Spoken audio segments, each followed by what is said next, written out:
Assalamualaikum, apa kabar semua? Semoga dalam keadaan sehat.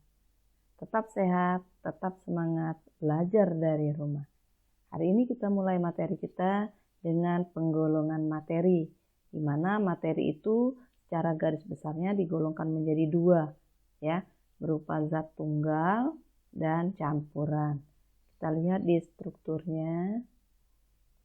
Ini struktur penggolongan materi. Nah, materi ya terdiri daripada zat tunggal dan campuran zat. Nah, zat tunggal itu zat murni, berarti zatnya terdiri satu jenis ya. Nih. Sedangkan campuran ini terdiri dari dua zat atau lebih. Nah, zat tunggal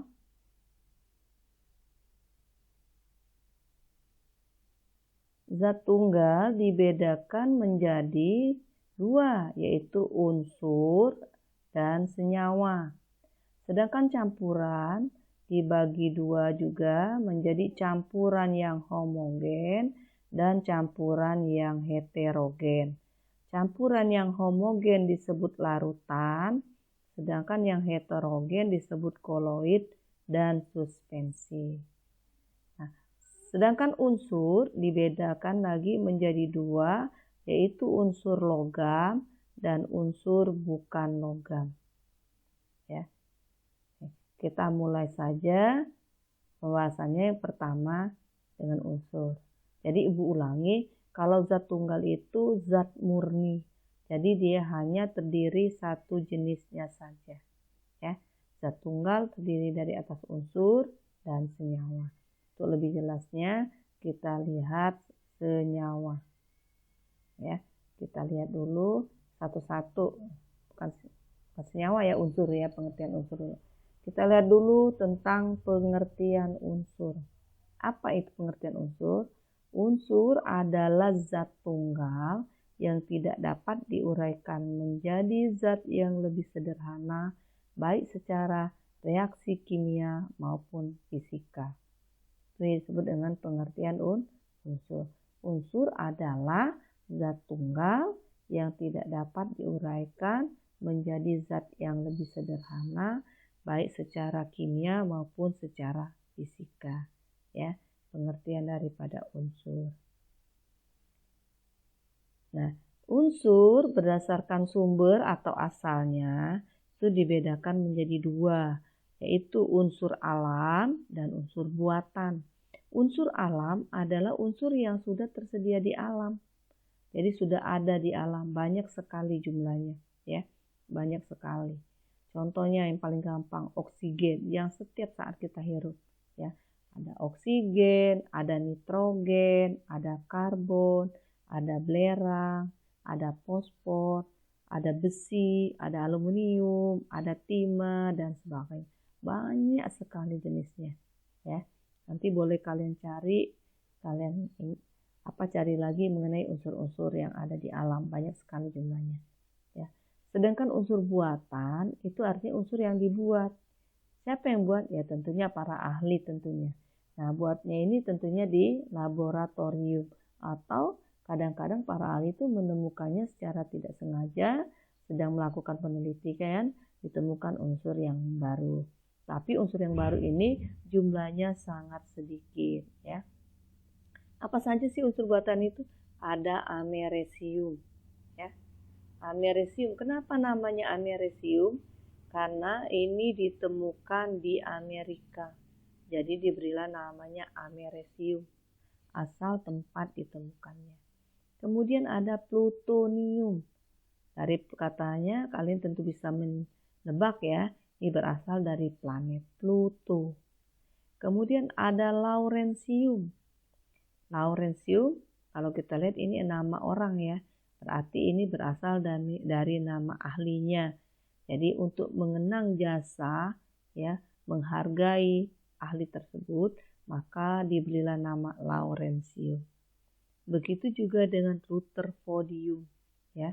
Ini nama ahli penemunya. Kemudian ada lagi Neptunum, ya. Neptunum juga ada. Ini berasal dari planet. Kita lihat lagi. Sekarang kita lihat berdasarkan sifatnya. Berdasarkan sifatnya, unsur itu dibedakan menjadi garis besarnya menjadi 2 ya. Walaupun nanti ada unsur semi logam atau metaloid. Nah, pertama itu unsur logam. Yang kedua unsur non logam. Ya. Unsur logam apa saja? Ada litium, ada natrium, aluminium, magnesium, barium, dan sebagainya. Ya, dan sebagainya. Ini contoh daripada unsur logam. Sebenarnya masih banyak ya. Ada besi, ada kobalt, ada nikel, ada krom, dan sebagainya. Banyak sekali unsur-unsur logam. Nah, unsur-unsur logam ini hampir semuanya di Indonesia ada loh. Makanya Indonesia itu kaya. Ya, banyak sekali unsur. Ini adanya di dalam bumi, dalam perut bumi. Kemudian ada unsur non-logam. Unsur non-logam artinya unsur bukan logam ya. Contohnya apa? Hidrogen. Hidrogen di atmosfer wujudnya gas. Ya. Karbon adanya di dalam bumi. Hampir semua alam kita ini banyak mengandung karbon. Ya. Wujudnya padat. Kemudian ada oksigen. Oksigen di atmosfer juga berwujud gas di udara ya. Udara, oksigen kita kenal dengan udara. Kemudian ada nitrogen. Nitrogen juga ada di atmosfer kita, di udara, wujudnya juga gas. Kemudian ada belerang. Nah, belerang ini adanya di dalam gunung Merapi atau di dalam bumi juga ya. Ini unsur-unsur logam berdasarkan sifatnya. Selain ini ya unsur logam, ada unsur non logam, ada juga satu unsur lagi yang disebut dengan unsur metaloid atau disebut unsur semi logam. Kenapa disebut unsur metaloid atau semi logam? Karena unsur ini mempunyai sifat seperti logam tapi dia bukan logam. Ya. Jadi dia mempunyai sifat seperti logam tapi dia bukan logam. Tidak banyak jumlahnya, hanya beberapa saja. Ini ada boron, ada silikon, ada arsen, ada antimon. Nah, yang paling banyak digunakan adalah silikon. Kenapa? Karena silikon ini banyak digunakan dari elektronika sebagai microchip. Tanpa silikon ya kita nggak bisa komputer ya, HP, TV, ataupun yang lainnya tidak bisa. Karena silikon selalu dibutuhkan dalam perangkat elektronik. Ya, ini silikon. Jadi semuanya mempunyai sifat seperti logam walaupun dia bukan logam. Ya, kira-kira bisa dimengerti ya sampai di sini. Ibu lanjutkan lagi. Sekarang kita lanjutkan dengan setelah unsur ada senyawa. Ya, apa sih itu senyawa? Senyawa itu adalah gabungan dua unsur atau lebih ya yang dapat membentuk suatu zat yang baru. Zat yang terbentuk kompleks ya. Tapi unsur juga dapat diuraikan lagi ya menjadi unsur-unsur yang lebih sederhana. Ini pengertian daripada senyawa. Maksudnya senyawa bisa diuraikan lagi menjadi unsur-unsur yang lebih sederhana. Ya, misalnya air H2O. H2O rumus kimia air itu dapat terurai kembali menjadi unsur-unsur pembentuknya yaitu hidrogen dan oksigen. Ya, bisa terurai kembali dia. CO2, karbon dioksida, dia akan terurai kembali menjadi unsur karbon dan unsur oksigen. Banyak contohnya yang lain. Nah, ini pengertian senyawa. Nah, jenis-jenis senyawa. Nah, jenis senyawa itu ada dua ya, dibedakan menjadi dua golongan, yaitu senyawa organik ya, dan senyawa anorganik. Senyawa organik itu adalah senyawa yang berasal dari makhluk hidup. Sering juga disebut sebagai senyawa karbon. Kenapa? Karena senyawa organik ini mengandung atom-atom karbon, hidrogen, dan oksigen. Ya. Disebut juga senyawa ini makhluk hidup. Senyawa organik disebut juga sebagai makhluk hidup, senyawa yang berasal dari makhluk hidup, karena dia memang berasal dari makhluk hidup. Ya. Ada yang bisa dari tumbuh-tumbuhan, ada yang juga dari hewan. Nah, kita ambil contoh gula. Ya, gula yang kita gunakan sehari-hari. Nama kimianya gula ini adalah sukrosa. Ya, sukrosa. Dengan rumus kimianya C12H22O11. Jadi nama lain dari gula tadi adalah sukrosa. Dengan rumus kimianya C12H22O11. Gula dibuat dari tebu. Tebu diproses secara industri, air tebu itu ya digiling ya jadilah gula. Ya, jadi pabrik mengolah ya bahan-bahan yang ada di alam seperti tebu diolah akhirnya menjadi gula. Dibuatlah dalam bentuk-bentuk yang paling ya mudah kita untuk meminumnya, dibuat dalam bentuk-bentuk instan ya, dalam bentuk-bentuk yang ekonomis ya. Nah, ini gula. Kemudian ada cuka. Cuka dikenal juga dengan nama asam asetat. Cuka dikenal dengan nama asam asetat dengan rumus kimianya CH3COOH. Jadi dia juga mengandung atom C, atom H, dan atom O. Ya. Jadi dibuatnya dari mana? Dibuat dari air cuka yang difermentasikan. Dan kita lanjutkan lagi ada alkohol. Alkohol atau etanol ya, alkohol atau etanol. Bahasa sehari-hari kita alkohol, tapi dalam kimia sering disebut sebagai etanol. Dengan rumus kimianya C2H5OH. Jadi dia juga mengandung atom karbon, hidrogen, dan oksigen. Ya. Dibuat dari apa sih alkohol? Alkohol dapat dibuat dari buah-buahan yang mengandung gula. Pisang juga bisa menghasilkan alkohol. Buah anggur ya bisa menghasilkan alkohol. Singkong itu jadi tape itu bisa juga menghasilkan alkohol. Air kelapa juga bisa menghasilkan tua ya. Jadi minuman yang memabukkan. Jadi senyawa organik ini senyawa yang berasal dari makhluk hidup ya. Karena dia berasal dari makhluk hidup. Kenapa disebut juga senyawa karbon? Karena banyak mengandung atom karbon, atom C-nya. Ibu lanjutkan lagi dengan senyawa anorganik. Senyawa anorganik artinya senyawa yang bukan berasal dari makhluk hidup atau yang diproses dari dibuat ya, pembuatan. Contohnya nggak jauh-jauh kita ambil garam dapur. Garam dapur atau dikenal dengan natrium klorida dengan rumus kimianya NaCl. NaCl ya. Nih, dibuat dari mana? Dari air laut yang diuapkan. Jadi air laut ditampung, kemudian melalui proses kristalisasi diuapkan, air tadi akan mengkristal jadilah garam. Ya, supaya kita lebih ekonomis menggunakannya, lebih sehat, maka garam dapur yang diambil dari proses air laut tadi dibuatlah secara industri. Kemudian ditambahkan lagi bahan-bahan yang berguna seperti iodium, di mana iodium bisa membuat orang menjadi pintar dan juga untuk menghindari kekurangan iodium yang dapat menyebabkan penyakit kelenjar tiroid atau kelenjar gondok. Kemudian ada tawas. Tawas aluminium sulfat. Nah, tawas ini sifatnya mengabsorpsi, menyerap kotoran ya. Jadi sering banyak digunakan dalam bidang kosmetika. Nah, kosmetika contohnya kalian memakai deodoran. Nah, itu ada tawasnya.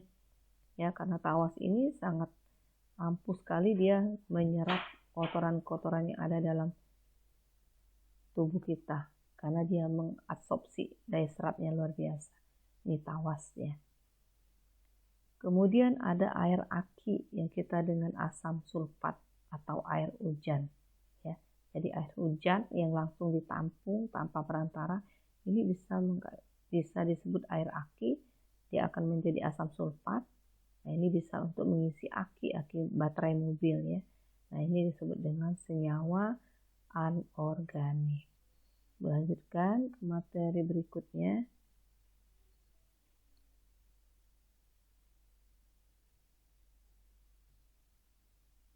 Nah, sekarang kita masuk ke campuran.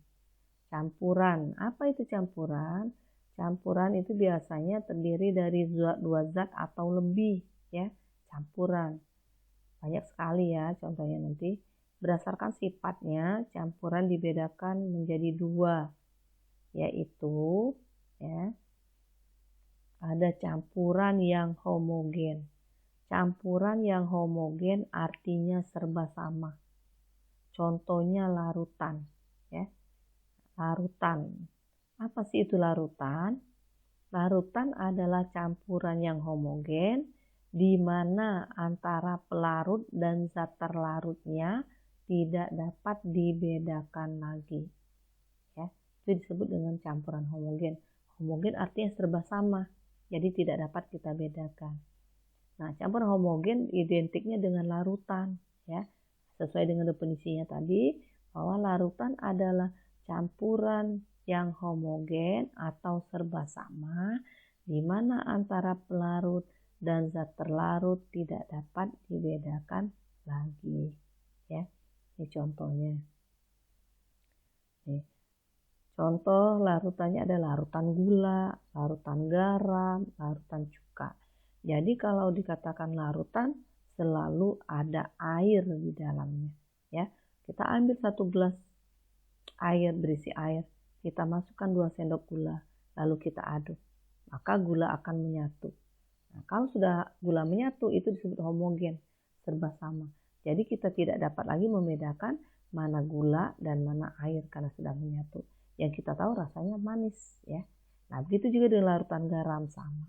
Cuka juga sama. Segelas air kita teteskan berapa tetes cuka, maka cuka akan langsung larut ke dalam air, ya, menyatu. Kita tidak dapat membedakannya lagi. Nah, campuran-campuran jenis yang lain contohnya adalah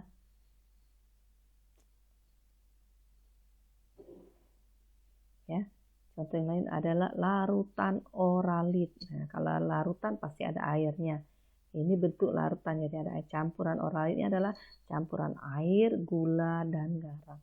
Biasanya kita gunakan untuk mengganti ion tubuh karena kita mengalami dehidrasi.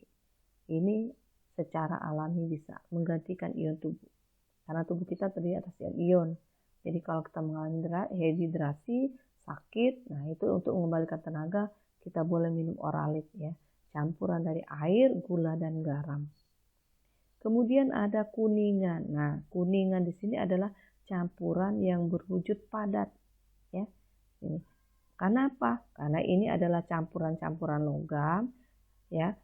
Logam tadi cair, tapi lama-lama dia akan memadat, ya. Jadi dia akan memadat sehingga dia akan membentuk campuran padat, ya.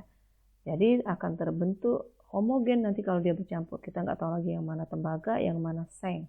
Kita tahu warnanya kekuningan seperti emas, tapi dia bukan emas, ya, beda kuningnya. Jadi di sini ada unsur tembaga, lambangnya Cu, dan ada unsur seng, lambangnya Zn, ya. Lihat lagi, ada lagi contohnya perunggu. Tahu kan kalian medali perunggu? Perunggu, ya.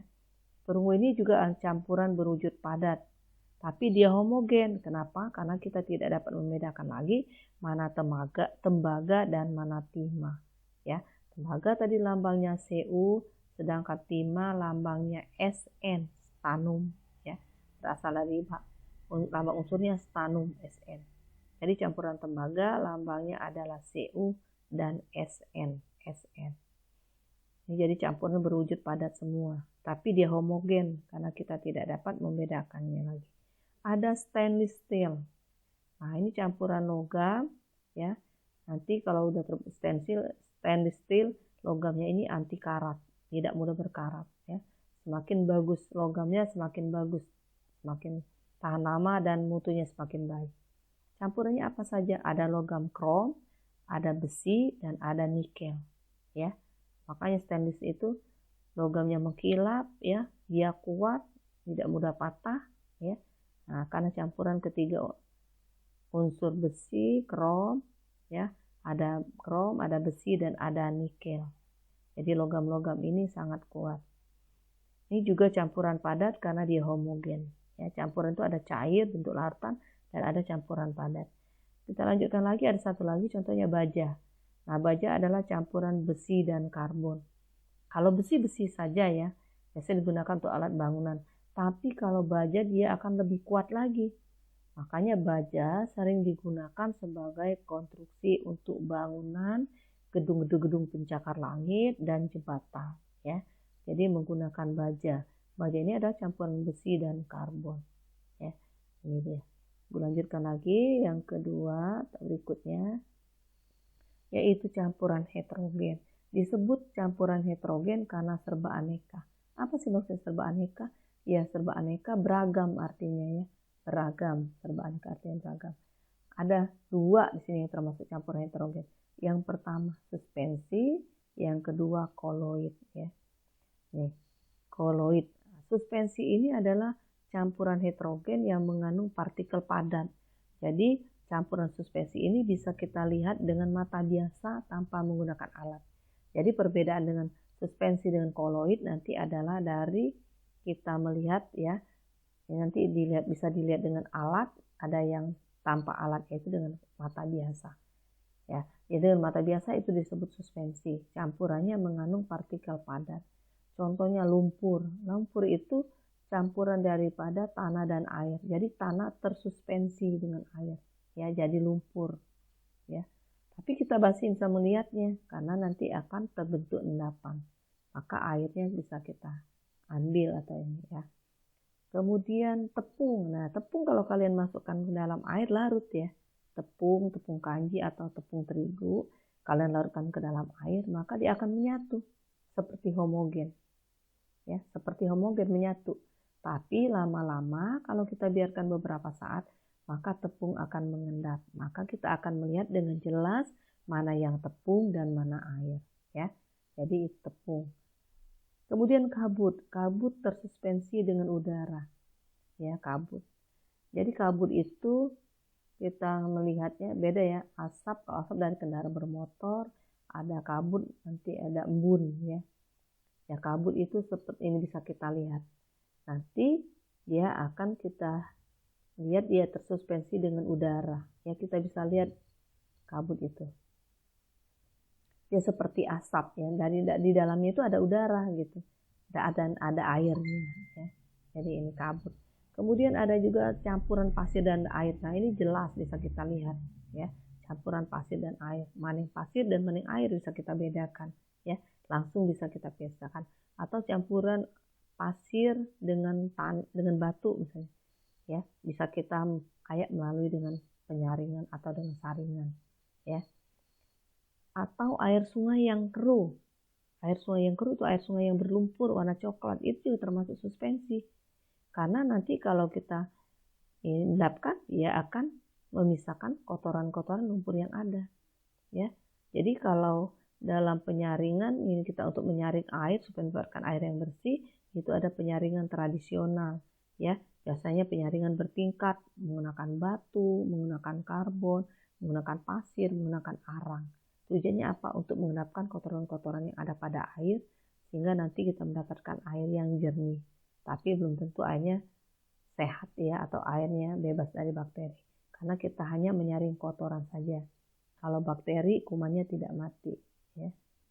Jadi kita harus pakai air PAM ya. Produk air minum karena itu dari olah ada desinfektannya. Jadi udah aman. Kemudian ada sirup obat batuk. Nah, sering kita ini sirup obat batuk itu sering ada tulisannya, kocok dulu sebelum digunakan. Nah, itu kenapa masuknya? Karena obat batuk ini tergolong suspensi. Karena campuran obat-obat yang penting itu mengendap. Jadi kalau kita meminumnya, biar khasiatnya terasa, maka obat tersebut harus kita kocok dulu. Karena dia dalam bentuk suspensi. Seperti itu ya. Nah, kalau koloid, kita lihat koloid. Apa bedanya koloid sama suspensi? Kalau suspensi bisa kita lihat dengan mata. Kalau koloid, kalau sudah bercampur dia tidak. Jadi partikelnya kita harus lihat dengan menggunakan mikroskop. Dan mikroskopnya juga tidak yang ini ya, tapi mikroskopnya khusus, mikroskop ultra. Karena partikel-partikelnya sangat kecil. Ya. Koloid adalah campuran dua zat atau lebih yang bersifat heterogen. Semuanya bersifat heterogen, suspensi koloid ya. Heterogen tadi apa artinya? Serba aneka. Ya. Apa saja sih yang tergolong? Ada susu di sini. Ada mutiara, ada mentega, ada keju, ada kabut. Ya. Kok susu dimasukkan ke dalam koloid. Gimana? Jadi sebenarnya untuk sistem koloid ini kalau dalam kimia dipelajari secara khusus ya, ada babnya mengenai khusus koloid. Jadi kita belajar. Mungkin kita dari pelajaran di SMP, pelajaran IPA, kita udah tahu bahwa wujud zat itu ada padat, ada cair, ada gas. Tapi kalau kalian udah belajar kimia, kalian harus mengenal satu lagi wujud zat yang disebut dengan koloid.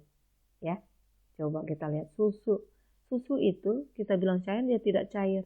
Ya, kita bilang padat, dia bukan padat.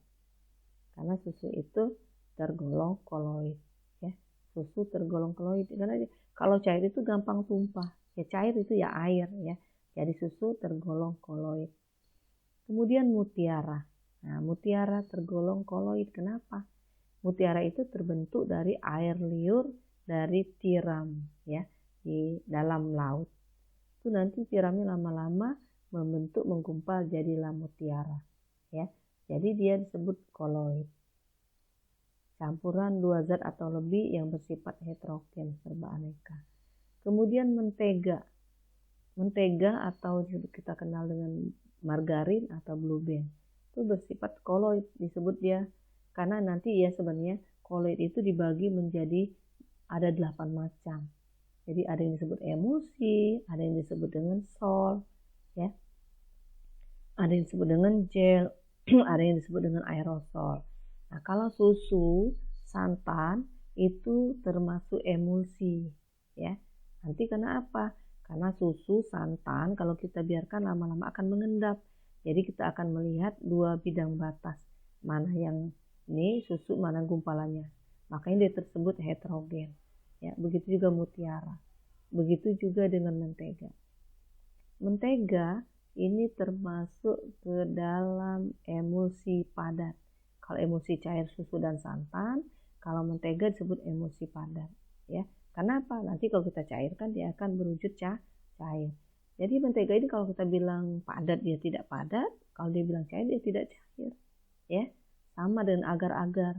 Keju juga sama. Keju ini adalah bentuk susu yang dipadatkan. Ya, jadi kalau kita panaskan dia akan meluber menjadi cair. Ya, dan kabut. Nah, kabut juga termasuk. Ya, kabut ini partikel-partikel sangat kecil. Tapi dalam kabut ini sebenarnya ada air ya. Ada air terkandung dalam kabut. Nih, kabut ya. Ada kabut. Nih, kabut atau asap itu disebut koloid. Karena kita melalui sinar matahari kita bisa melihat ya. Ada partikel-partikel di dalam kabut itu. Ini sebagai pembuktian kita untuk melihatnya. Misalnya pada siang hari sinar matahari itu memancar ya melalui dedaunan, nanti dia akan menerobos. Nah kita dapat melihat pancaran sinar matahari itu ya, ada partikel-partikel yang terlihat. Atau bisa juga melalui celah, ada celah kemudian ada sinar yang masuk, nah itu bisa kita melihat nanti ada partikel-partikel ini. Makanya kabut ini termasuk koloid, dia tergolong gas ya.